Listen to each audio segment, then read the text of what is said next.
The holidays are a time for joy. We gather with loved ones, we exchange gifts, we celebrate tradition. But beneath the surface of merriment lies a darker current. Ancient tales whisper of shadows lurking in the winter night. They speak of figures who punish the wicked and reward the good. These figures are the dark side of holiday cheer. They are the stuff of nightmares and cautionary tales. They remind us that for every act of kindness, there is the potential for cruelty. This is the story of Evil Santa Claus.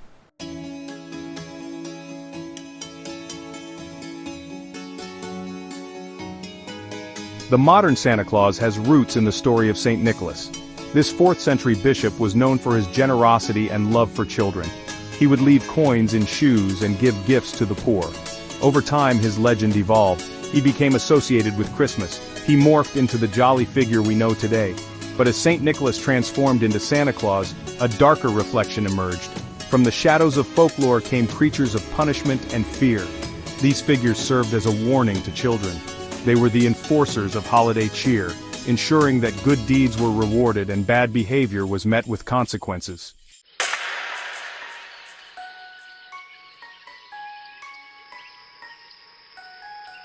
Long before Christianity spread across Europe, ancient cultures celebrated the winter solstice. This time of year, when days were shortest and nights were longest, held a special significance. It was a period of both celebration and trepidation. The natural world seemed to slumber and darkness reigned. From this primal fear emerged figures of myth and legend. These beings embodied the untamed forces of nature. They were often depicted as monstrous or grotesque. They served as a reminder of the dangers lurking in the dark. These ancient beliefs would later intertwine with Christian traditions, giving rise to the darker side of holiday lore.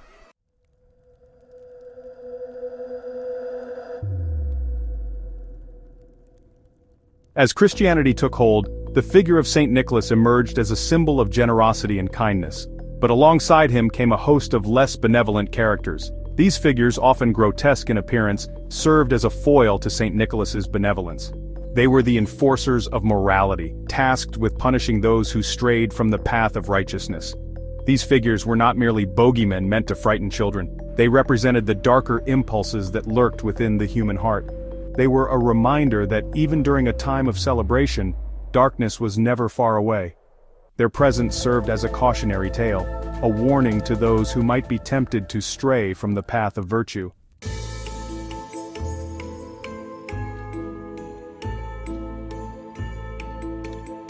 The duality of good and evil is a recurring theme in many cultures. It is reflected in the stories we tell, the art we create, and the rituals we observe. The holiday season is no exception. While we celebrate the birth of hope and light, we also acknowledge the persistence of darkness and fear. This juxtaposition of light and shadow is what makes the holiday season so compelling. It is a time when we confront our own mortality, our capacity for both good and evil. It is a time when we are reminded that even in the darkest of times, hope can still prevail.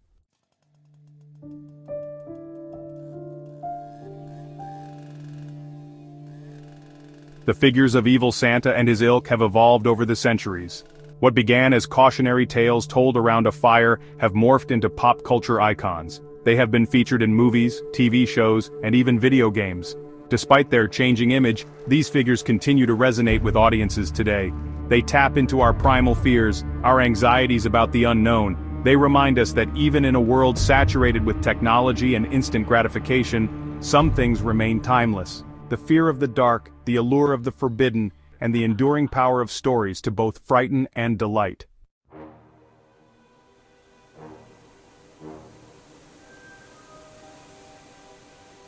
In the heart of the Alps, where snow-capped peaks pierce the sky and ancient forests whisper secrets to the wind, a different kind of Christmas tradition thrives.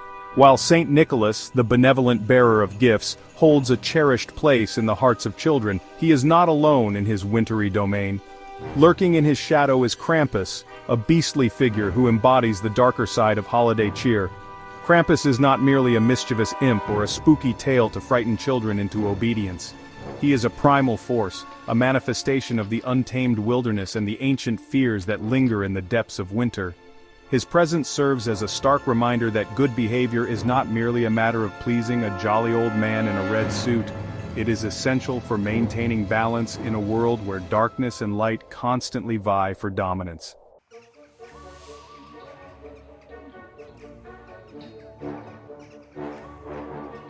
Krampus cuts a striking and unsettling figure. His appearance is a grotesque parody of St. Nicholas's benevolent demeanor.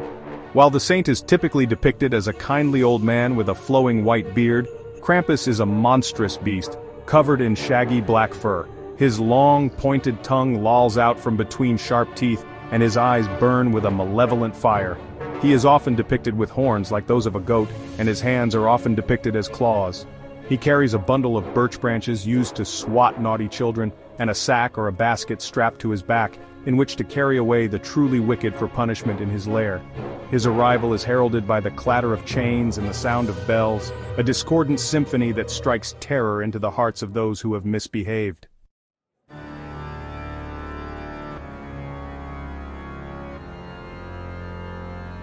Every year, on the eve of St. Nicholas Day, the Krampus legend comes to life in a vibrant and slightly terrifying tradition known as Krampusnacht. In villages and towns across Austria, Germany, and other parts of Central Europe, people don elaborate Krampus costumes and take to the streets.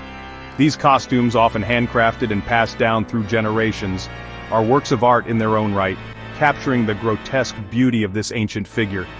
The Krampus figures, their faces hidden behind fearsome masks, roam the streets, chasing away evil spirits and reminding onlookers of the importance of good behavior. It is a night of both revelry and fear, a time to celebrate the season while acknowledging the darker forces that lurk beneath the surface.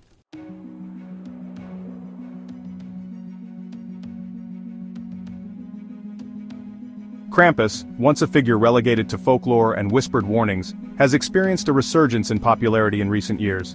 His image has been embraced by artists, filmmakers, and even those looking for a more unconventional way to celebrate the holiday season. From Krampus-themed parties to horror movies that explore the darker side of Christmas, this ancient figure has found a new audience in the 21st century.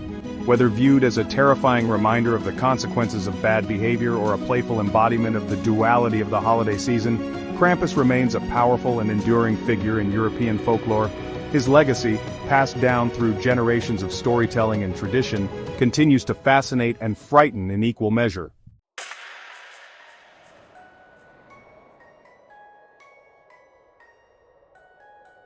While Krampus, with his monstrous appearance, embodies a more primal fear, Belsnickel, another figure from German folklore, presents a more nuanced and perhaps even more unsettling aspect of the dark side of Christmas.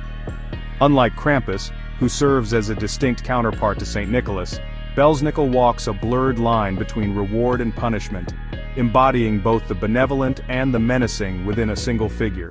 This duality is reflected in his very appearance. Often depicted as an unkempt, wild-eyed figure clad in furs and tattered robes, Belsnickel carries a switch or a bundle of sticks for the naughty, but he also bears a sack filled with treats for deserving children. This blend of generosity and threat, of sweetness and sting, lies at the heart of the Belsnickel tradition.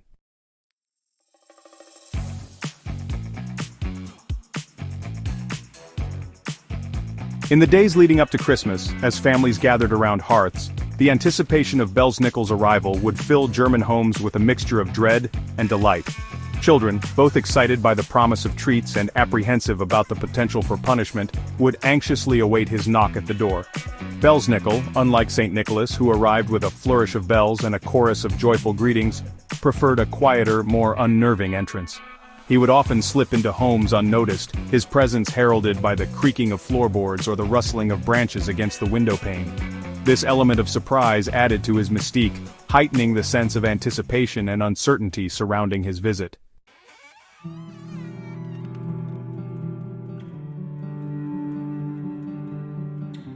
Upon entering a home, Belsnickel would waste no time in assessing the behavior of the children. He would quiz them on their knowledge of prayers and songs, scrutinize their demeanor, and listen intently for any whispers of mischief or misbehavior. The naughty were met with a sharp swat from his switch, a reminder that actions have consequences, even during a season of celebration and good cheer. Yet Belsnickel's punishments were never delivered with cruelty. They were meant to instruct rather than to inflict pain, serving as a symbolic reminder of the importance of good behavior. And for those who had been diligent in their efforts to be good, Belsnickel offered a reward in the form of sweets, nuts, and small toys, a tangible expression of his approval and a testament to the enduring power of redemption.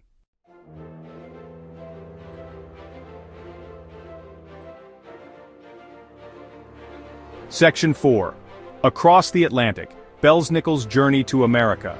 As waves of German immigrants crossed the Atlantic to seek new lives in America, they carried their traditions and folklore with them, including the legend of Belsnickel. While the figure of Santa Claus, with his jolly demeanor and universal appeal, became increasingly popular in the melting pot of American culture, Belsnickel retained a devoted following, particularly in Pennsylvania Dutch communities. Even today, the tradition of Belsnickel persists in certain pockets of the United States, a testament to the enduring power of folklore and the human fascination with the darker side of celebration. Belsnickel, with his blend of generosity and gruffness, serves as a reminder that even in the most joyous of seasons, a touch of mischief and a hint of darkness can add a layer of complexity and intrigue.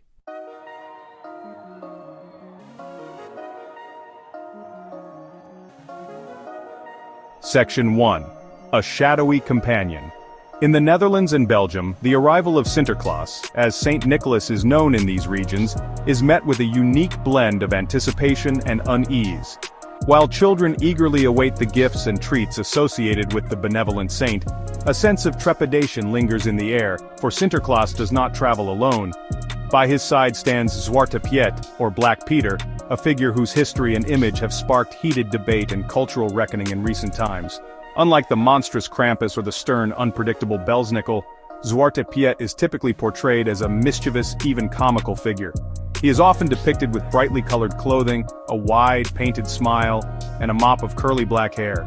However, beneath this seemingly harmless facade lies a history fraught with racial stereotypes and painful reminders of colonial pasts.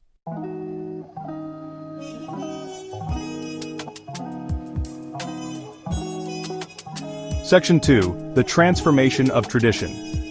The origins of Zwarte Piet are shrouded in a blend of folklore, historical speculation, and evolving cultural norms. Some scholars trace his roots back to pre-Christian traditions, suggesting he may have once represented a mischievous nature spirit or a remnant of ancient pagan beliefs associated with the winter solstice. Others point to his emergence as a distinct character in the 19th century, coinciding with the rise of Dutch colonialism and the transatlantic slave trade. Whatever his true origins, Zwarte Piet's role in the Sinterklaas tradition has undergone significant transformation over the years. Once depicted as a menacing figure who punished naughty children by stuffing them into his sack or carrying them away to Spain, he gradually evolved into a more benevolent, albeit still subservient companion to Sinterklaas.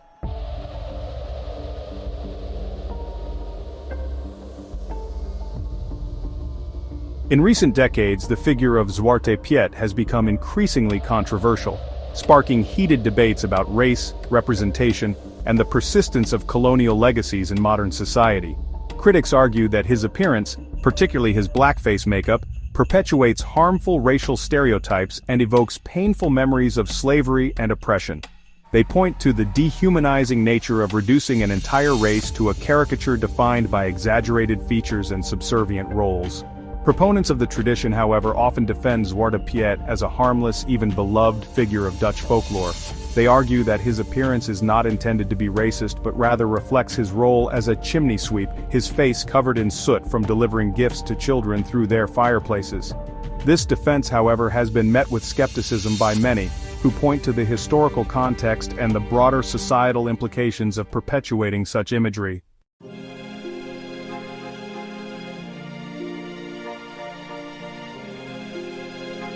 The debate surrounding Zwarte Piet reflects a broader societal reckoning with issues of race, identity, and cultural sensitivity.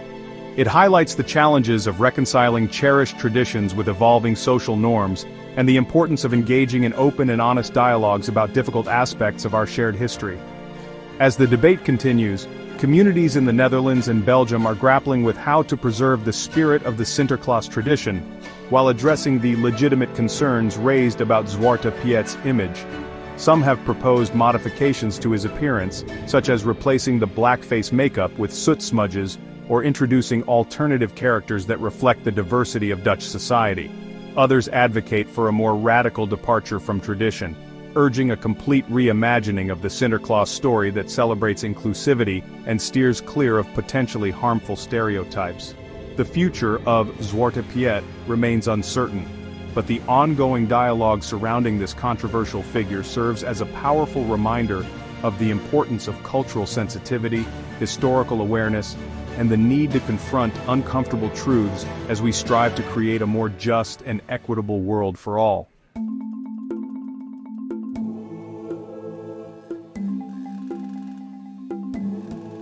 The concept of a dark counterpart to Santa Claus, a figure who punishes the wicked, is not unique to Central Europe. Across the globe, similar figures emerge from the shadows of winter, embodying the anxieties and moral lessons of the darkest time of year. These grotesque figures remind us that good behavior maintains balance in a world of light and darkness.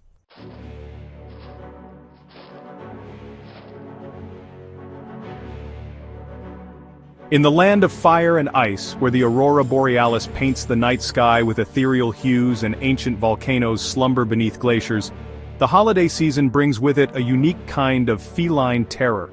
The Yule cat, or Jólakötturinn in Icelandic, is no cuddly companion curled up by the fire. This monstrous feline, said to be as large as a house, stalks the snowy countryside, its piercing eyes scanning for those who have not received new clothes for Christmas. This tradition, rooted in the practical need to encourage wool production and provide warm clothing for the harsh Icelandic winter, takes on a sinister twist with the legend of the Yule cat. Those deemed lazy or unproductive, lacking new garments as evidence of their industry, are said to be at risk of becoming the monstrous cat's next meal.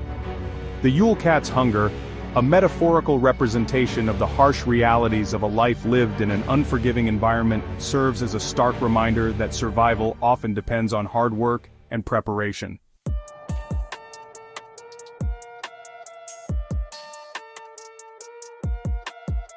In the Alpine regions of Germany and Austria, where Krampus reigns supreme, another, even more terrifying figure emerges during the 12 days of Christmas. Perchta, a mythical figure often depicted as a hag-like woman with wild eyes, a long, crooked nose, and a single goose-like foot, wanders the countryside, seeking out those who have violated the traditions and customs of the holiday season. Unlike Krampus, who metes out punishments with whips and chains, Perchta is said to be far less forgiving. Those who have been lazy, gluttonous, or disrespectful of holiday customs are said to be in danger of a gruesome fate. Perchta, wielding a rusty pair of shears, is said to slice open the bellies of her victims, removing their internal organs and stuffing their cavities with straw and stones. This gruesome punishment, a visceral representation of the consequences of moral decay and societal transgression, serves as a chilling reminder that even during a time of celebration, ancient laws and traditions should not be taken lightly.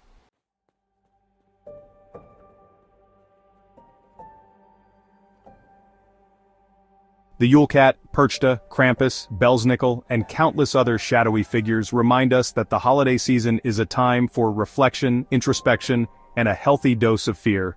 These figures embody the anxieties and moral lessons of the darkest time of year, when ancient fears resurface.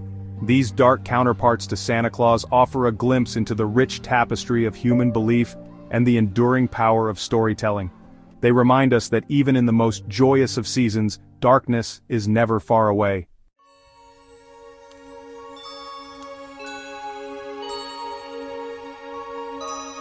As we gather with loved ones, exchange gifts, and indulge in festive cheer, it's easy to forget that the holiday season, for all its warmth and light, has always been intertwined with darkness. The stories of Krampus, Belsnickel, Zwarte Piet, and countless other shadowy figures from folklore around the world remind us that the human psyche is drawn to tales of caution, to the thrill of fear, and to the reassurance that even in the darkest of times, there is a balance to be maintained.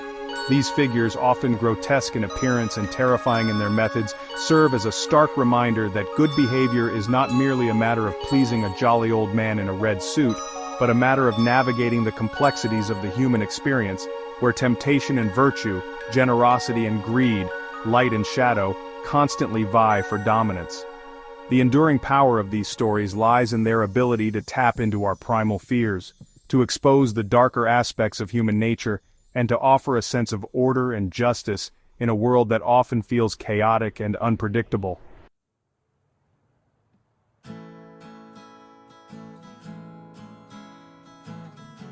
Whether we believe in Krampus or dismiss these figures as imagination, their impact on our psyche is undeniable. They remind us to acknowledge the shadows and celebrate the full spectrum of human experience. Embrace both the joy and the shadows, the light and the darkness.